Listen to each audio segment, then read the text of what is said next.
આ વાતાવરણ એવું છે કે ઉંમરની અસર કઈ ખબર નહીં પડતી. ઘરમાં રહીએ ને તો કંટાળો આવે, એમ થાય કે હાલો ને ક્યાંક બહાર જવી, અને બહાર જવી ને તો એમ થાય કે હાલો ને ઘર ભેગા થાવ, થાકી ગયા.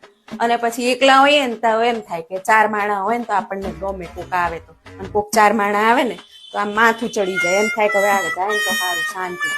અને પછી છે ને ખીચડી શાક ભાખરી ખાવાનું થાય ને તો એમ થાય બહારનું ખાવાની યાદ આવે. ખીચડી શાક ભાખરી ભાવે નહીં, એમ થાય હાલો ને કંઈક બહાર ખાઈ આવી. અને બહારનું ખાઈને આવીને તો શરીરને હદે નહીં.